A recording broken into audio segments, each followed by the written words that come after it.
name is Anthony John Agnello, streams producer here at Engadget.com. And welcome, my friends. Welcome to the end of E3 2015 week. I realize that technically speaking, E3 is already done. E3 is complete. The show floor closed last night. Everybody has packed up their demos. But that is not how we freaking roll here. That's not what we do. We are doing this until the very end of time. Today, we are going to be speaking with the wonderful, wonderful human beings at Hello Games.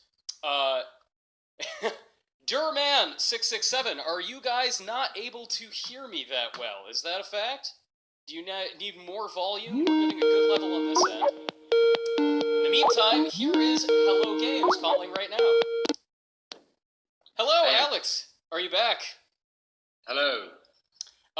Welcome back aboard, my friend. Ladies and gentlemen, we have Alex from Hello Games, and is Sean on the line, Alex? Yes, he is. Yeah. Perfect. Hello, Sean. Hello. Welcome. I am so glad that you guys are here.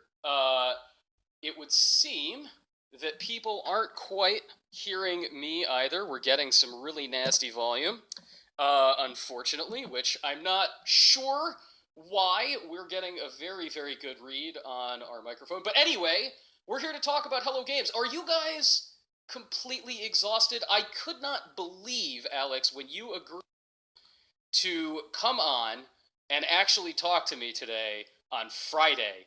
That is insane to me that you guys would want to talk to somebody at the end of... Pardon? We just love E3. Oh! We don't want to go... You know, is there anyone who will do interviews with us on a Saturday? Sunday. Let's make it the 2 weeks of E3 rather than the week of E3. Well, what do you mean? Everybody wants to talk to you guys. Everybody has wanted to talk to you guys for 18 months now. No Man's Sky. Like, it is amazing to me how the hype for No Man's Sky has just, since the moment you guys showed off that first trailer, it has just not abated for even a second. People are obsessed with this game. Why do you think people have responded so strongly to No Man's Sky? I don't know for sure. But I think, you know, it's a very ambitious game, I suppose. And people like that, you know. And also, I actually think when we announced it, I thought it would be quite niche, you know. I thought, like, that a small niche of people would be really excited by it. Because I thought the kind of sci-fi that I liked, which is that kind of sci-fi of the 60s and 70s, I thought, you know, that's kind of a niche thing. Like, you know, sci-fi with post-apocalyptic worlds and, you know, space marines, that's what's popular. Not Ray Bradbury. You don't think that... Exactly. Yeah, not Ray Bradbury, Asimov, Heinlein, that era has passed. But apparently not. Apparently that's what people are dying for.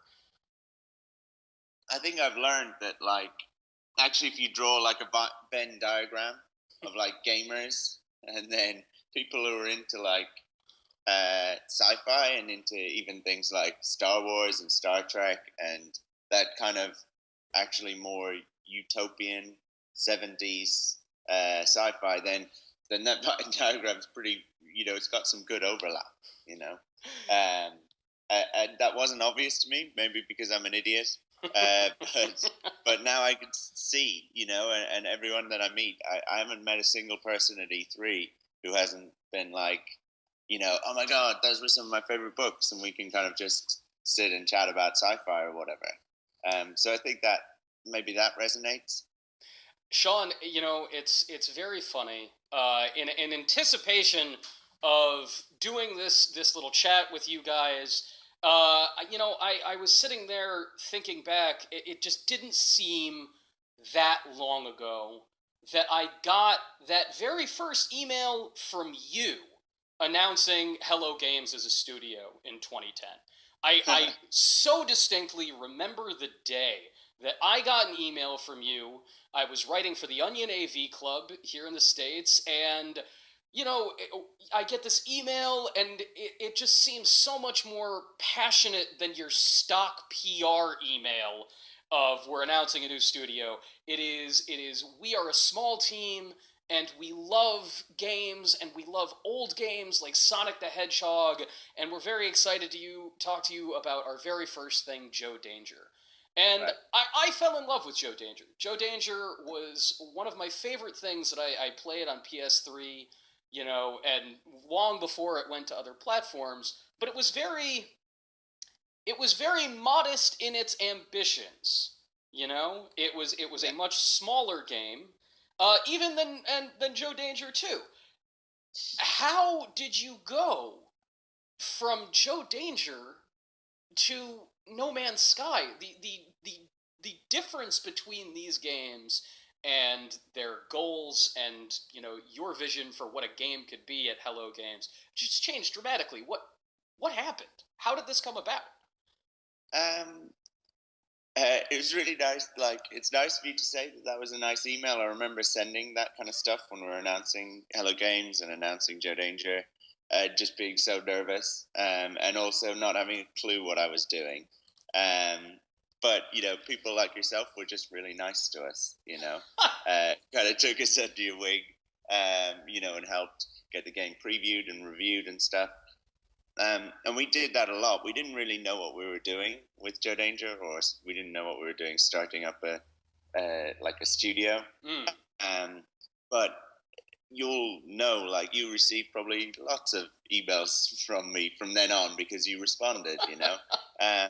So you probably wish you hadn't. So like we would have done every PAX, every GDC, every Gamescom, every kind of conference that we could possibly go to, and really like fought to get the game in front of people, and like people who don't work in games probably don't realize how hard it is. Like, you look at E3 and just how many games there are, and how hard it is to stand out, not just like to press, which Oh, is really hard. It's So incredibly difficult. It's incredibly difficult, and it's more crowded than ever. Hello yeah, Games opened at a moment when it suddenly became feasible for a team of 3, 4 people to open a studio and actually get their game out in front of millions of people. You no longer had to rely on publishers. It's in many ways a much more democratized space to actually release games in, but at the same time, it's 9 billion times more difficult to get people to look at what you're making. but I think we kind of went through that, and we were like, you know, let's do something different. Mm. Let's not actually. I would rather have stopped making games than just continue to make games of the size of Joe Danger, and kind of introducing a new game, and trying to that uphill battle from the start of like, let's get people interested and let's go to all the shows and let's steal people's time. I kind of had this feeling like, let's do something that justifies its existence, that people are excited by, and I would rather kind of you know risk like it all going terribly wrong, um, than just do something safe, kind of thing. Because that would be the obvious thing for us to do, is something of a similar scope and scale to Joe Danger, maybe a little bit familiar. For you see studios doing that all the time, which is like, let's pick a game idea that's a bit like what we've done before. There's just a slight tweak on it, and it just really didn't appeal. I just thought I would rather almost quit games, than do something like that. So we kind of had that discussion in the studio, and we were like, okay, then what is the game that gets you out of bed in the morning? What is the game that makes you want to just make games again, and to take real risks and to work really hard and stuff? And that for us was this game idea, this No Man's Sky. Well, it's really funny that you should describe it that way, about of saying like, what's the game that's going to get me out of bed in the morning? Because I actually have sitting here, I have the email that you sent out in December of 2013, before No Man's Sky even had a name. And you start by saying, so I'm sitting here pretty much broken in a hotel in San Francisco. The past few weeks have been completely insane. We've been working towards something really big, genuinely the biggest thing we've ever done, and I'm basically terrified. It's a science fiction game, but it's not like most other sci-fi games. We set out to make a game that challenges what it means to be next gen and what it means to be an indie title. Now, No Man's Sky is not out there yet. It's not ready for release. It's coming. Do you feel how has this game changed since you sent that email? How has this game taken shape in ways that you weren't prepared for? And do you still feel like you're going insane? Do you still feel that way as you're making this thing? Well, you're asking me on the wrong week because E3 is like that, and yeah, I think you might be insane if you don't think you're insane at E3.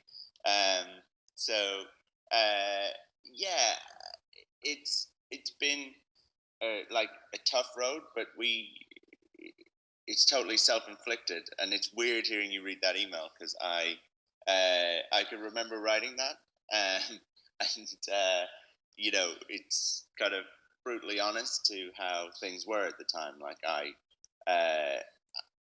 we worked so hard, but also so intensely. Like we had this game as we've been developing it. It's one that in the studio, we have real arguments and we have real passion about, and we will. It is kind of.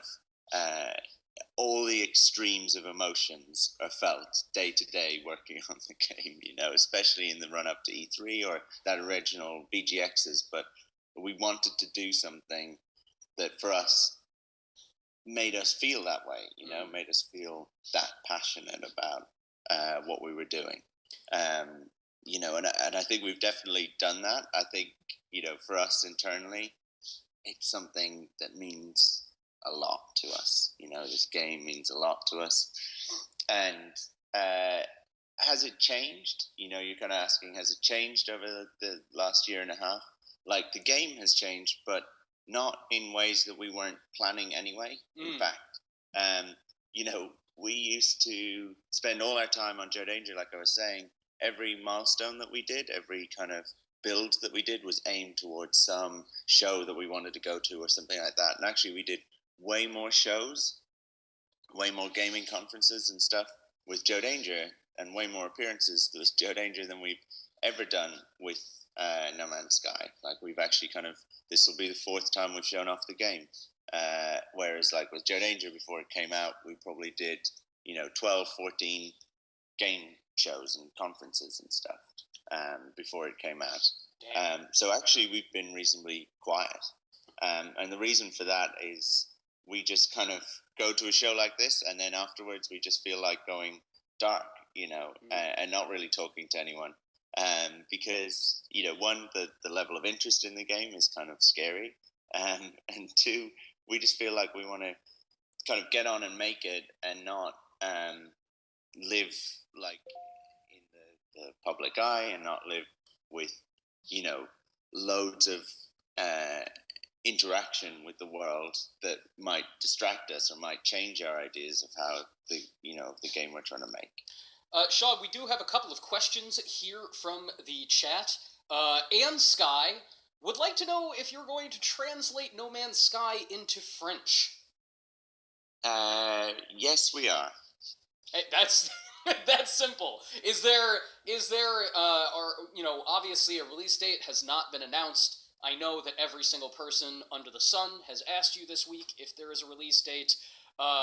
We're not going to talk about that, but will we see No Man's Sky come out in pretty much every region when it does have a release date? Are we going to see it in Europe and Asia and North America right at the same time? Yeah, that's the idea. It'll go to Asia, America, Europe, kind of Australia. Those kind of major regions. It'll release in all of them, and it'll be translated into, I don't know what all the languages are, but like about 9 different languages or something. Rangman would like to know, will No Man's Sky still feature space stations, as has been teased in the past? Yeah, definitely. Space stations. Every solar system has its own space station.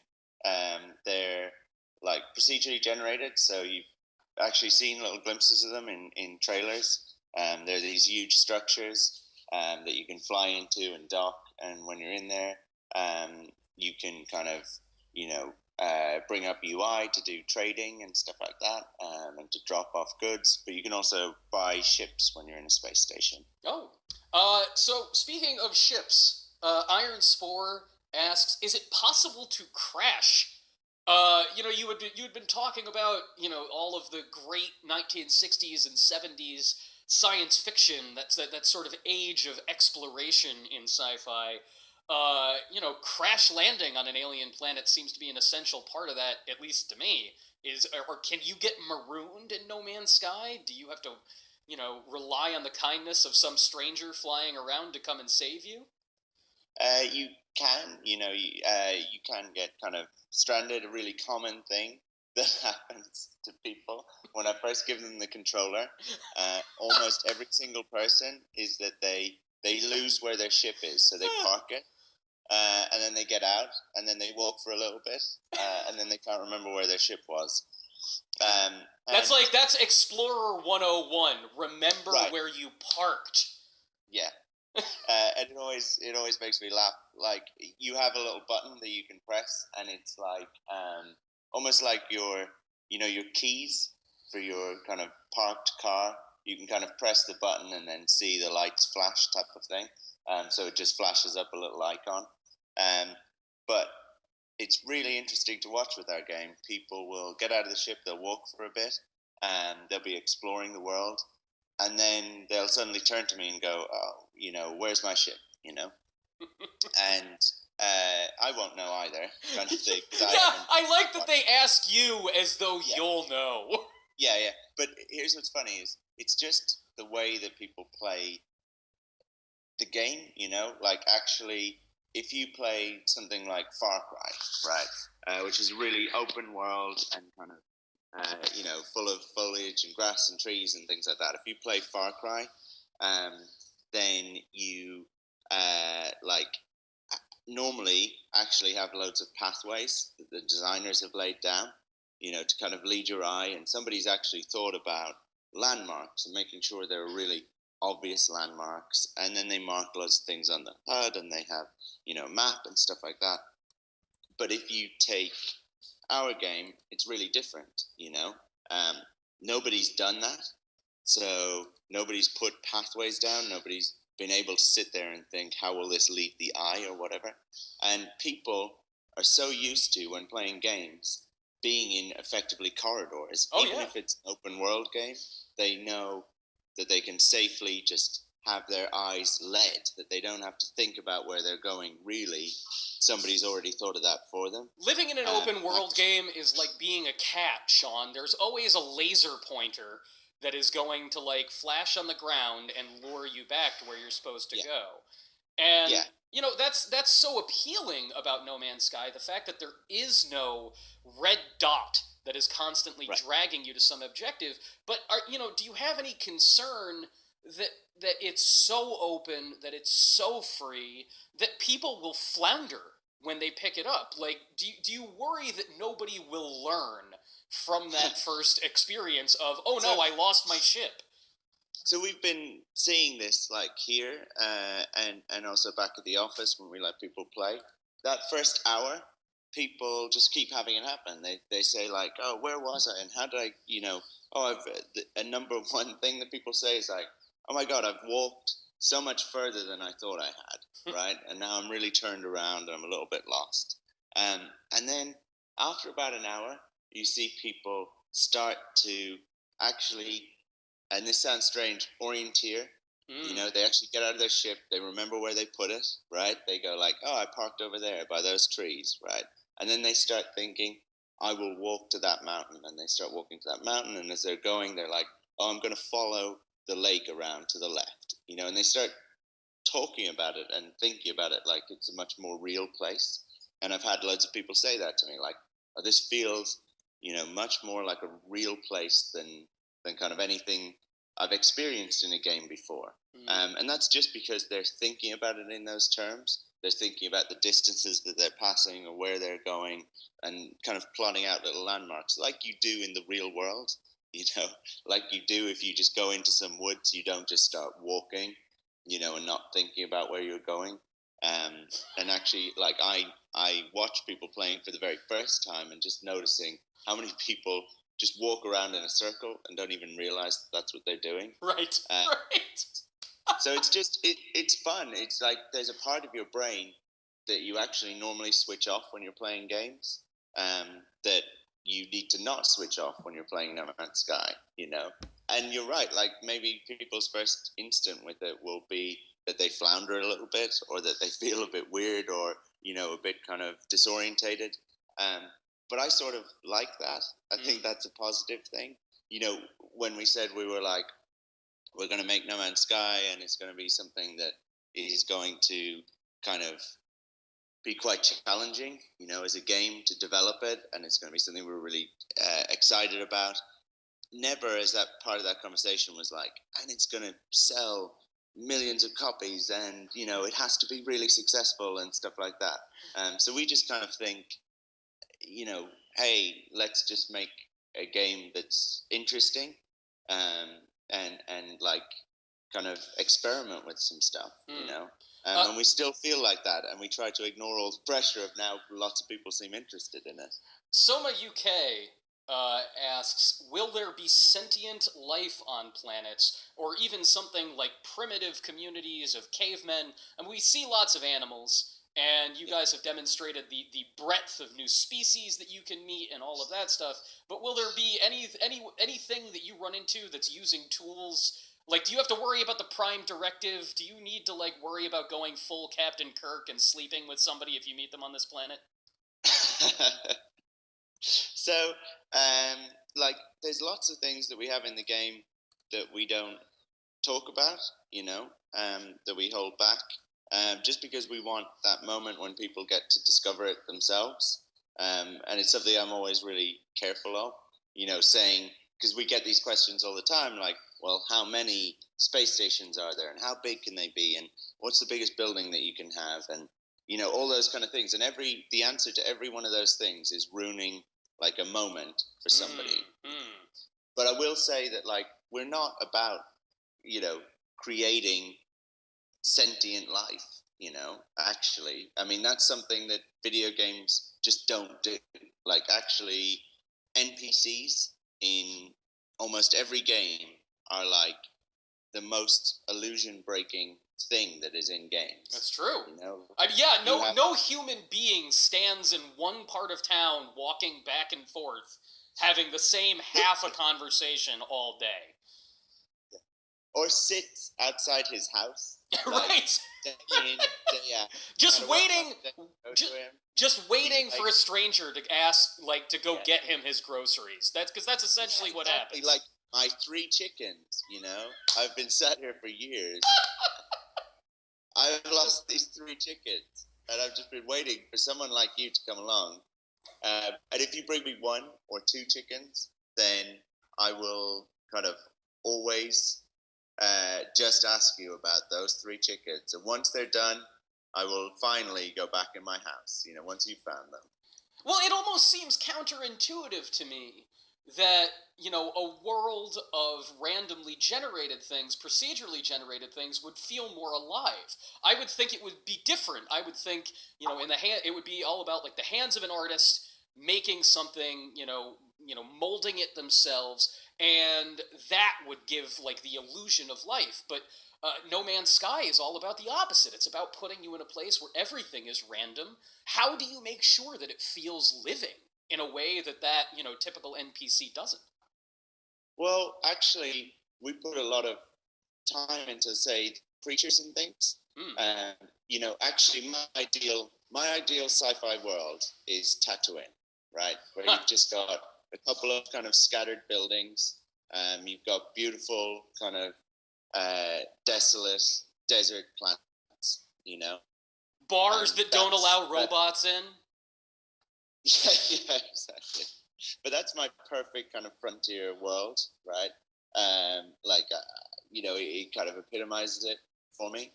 But then, like, if you take our creatures or something like that, you know, you were saying, how do you make it feel alive? How do you make it feel like a real place? Like, we actually put a lot of time into that, because actually most creatures that you come across in games, they are like placed down by an artist or a designer, like in a very specific place where they can work, you know, where the designer knows that they make sense, a little bit like NPCs.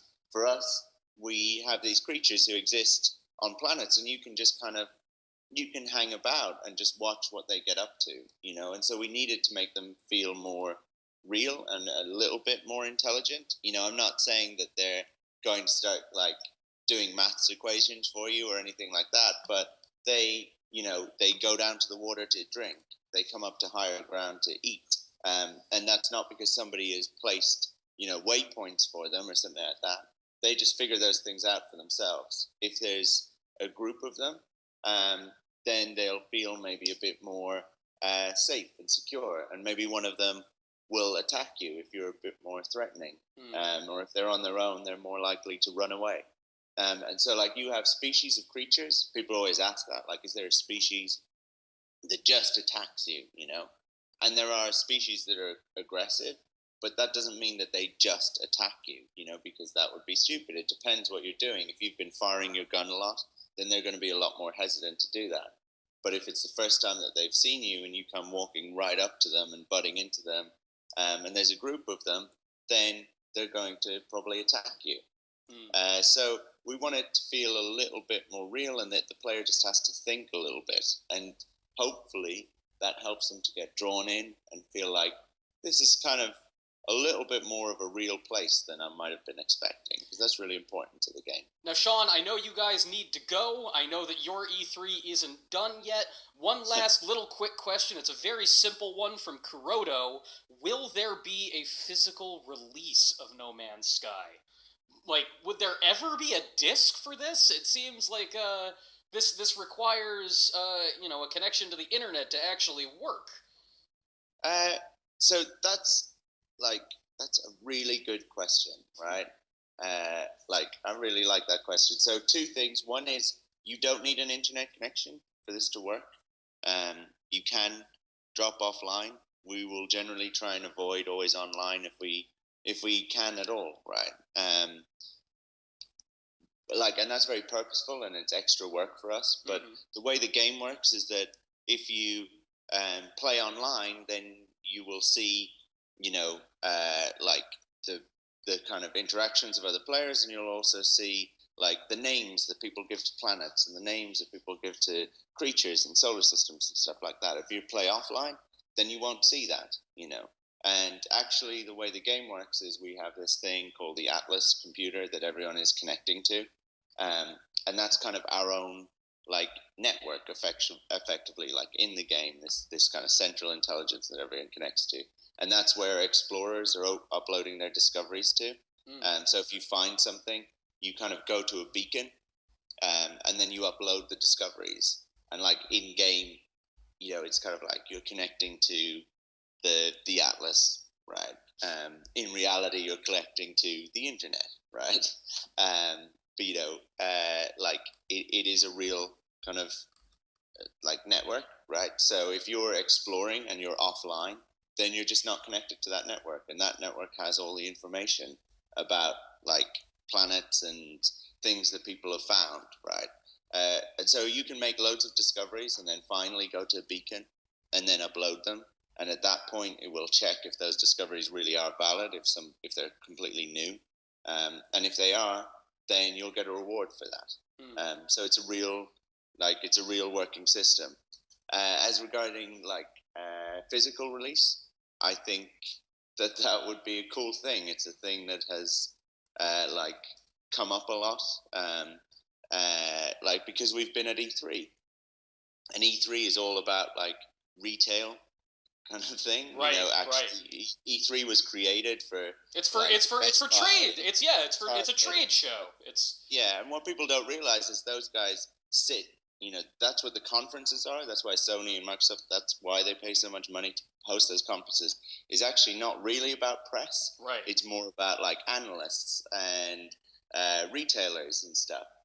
So actually, we're this real anomaly. Where last year, like a lot of people said, we won E3 and stuff like that, and then like there were all these retailers who were like, where is this No Man's Sky? Like we can't sell it, you know. And I like that. I like that kind of is upsetting for people. But I also like the idea that, you know, we could potentially release it in, you know, in a box, right? And that would be a cool thing for an indie game. I think that would like kind of, you know, break some barriers of some sort that might be useful for other indies, you know, later on. So I think that's the thing that, you know, maybe we will do. You know, not because we don't think digital games are the future or anything like that, but just because it would be a cool thing for the like almost the established gaming industry. You know? Hell yeah, I would buy the hell out of that. Yeah, if you told me there was a limited edition tomorrow and I could get a tiny little spaceship with it, I would buy the bejesus out of that in a heartbeat. I might hold you to that. Hey, I will be there day one, man. This is a pick it up at midnight type of game for me. Ladies and gentlemen, thank you so much for coming out to hang out with us. Sean, thank you so much for taking some time here at the end of your very busy E3 week to talk about No Man's Sky with us. This was absolutely spectacular, and we'll all keep an eye out for it. You know, in the next year, maybe 6 months release date. No, I kid. Is there anything else? Release date really soon. Is there any? Hope people will be happy. Anything else you want to say to folks before you guys sign off?